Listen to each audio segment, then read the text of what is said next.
সম্প্রতি গ্রেটার বাংলাদেশ ইস্যুতে রীতিমতো কাঁপন ধরেছে প্রতিবেশী দাদাবাবুদের সংসদে। গ্রেটার বাংলাদেশের যে মানচিত্র ছড়িয়ে পড়েছিল তার জন্য সরাসরি তুরস্ককে দায়ী করেছে ভারতের পররাষ্ট্রমন্ত্রী এস জয়শঙ্কর। এই মানচিত্রে ভারতের বেশ কয়েকটি রাজ্য ও মিয়ানমারের আরাকানকে বাংলাদেশের অংশ হিসেবে দেখানো হয়েছে। বিশেষত ভারতের বিহার, ঝাড়খণ্ড, ওড়িশা এবং সেভেন সিস্টার্স খ্যাত 7 রাজ্য অর্থাৎ উত্তর পূর্বাঞ্চলীয় রাজ্যগুলোকে বাংলাদেশের অংশ হিসেবে দেখানো হয়েছে, যার জন্য রীতিমতো ভারতীয় সংসদে বর্ষাকালীন বিশেষ অধিবেশনে ক্ষোভ প্রকাশ করতে দেখা যায় বিজেপির এক সাংসদকে। ভারতীয় সেই এমপির প্রশ্নের জবাবে দেশটির পররাষ্ট্রমন্ত্রী এস জয়শঙ্কর দাবি করেছেন, তুরস্কের সমর্থনে একটি ইসলামিক সংগঠন এই বিতর্কিত মানচিত্র তৈরি করেছে। তার মতে এই মানচিত্রের মাধ্যমে রাজনৈতিক অস্থিরতা সৃষ্টি করার চেষ্টা করা হচ্ছে। তিনি জানান, ভারত এই বিষয়ে বাংলাদেশের অন্তর্বর্তী সরকারের সঙ্গে যোগাযোগ করেছে, তবে বাংলাদেশ সরকার এই অভিযোগ অস্বীকার করেছে এবং এটিকে সঠিকভাবে খতিয়ে দেখার কথা জানিয়েছে।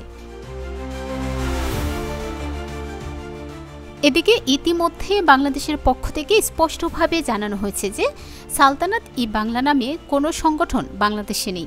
ঢাকার পক্ষ থেকে আরও জানানো হয়েছে, পহেলা বৈশাখ উপলক্ষে এই বছরের 14 এপ্রিল ঢাকা বিশ্ববিদ্যালয়ে অনুষ্ঠিত একটি ইতিহাস প্রদর্শনীতে মধ্যযুগের বাংলার একটি মানচিত্র দেখানো হয়েছিল, যেখানে পুরনো বাংলার ভূখণ্ডের কিছু অংশ উল্লেখ ছিল। তবে আয়োজকরা সরকারকে আশ্বস্ত করেছেন যে এই প্রদর্শনীর সঙ্গে কোনো বিদেশি সংস্থা বা গোষ্ঠীর সম্পর্ক নেই।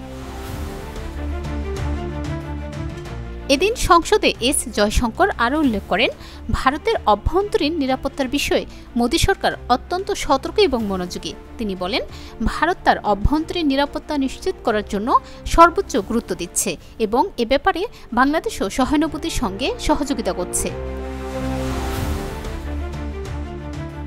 এখন প্রশ্ন উঠেছে, এই বিতর্কের পেছনে কি শুধুই একটি মানচিত্র বা রাজনৈতিক চাপের খেলা রয়েছে, নাকি এর পেছনে আরও গভীর কূটনৈতিক উদ্দেশ্য?